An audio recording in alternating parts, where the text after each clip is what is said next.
Hey! In front of me is ASUS Zenfone 9 and today I would like to show you how you can connect it using Bluetooth. You need to begin by opening Settings. Now click on Connected Devices and select Pair New Device. After that, just wait for available ones to show, and when they do, click on the chosen one.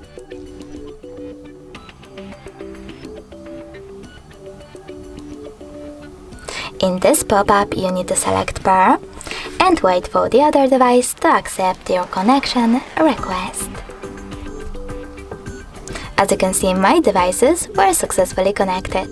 If you want to disconnect them, you can do that by choosing this gear icon next to the device, choosing Forget over here, and confirming your choice in this pop-up. Thanks so much for watching. If you enjoyed this video, don't forget to leave a like, comment, and definitely subscribe. Bye!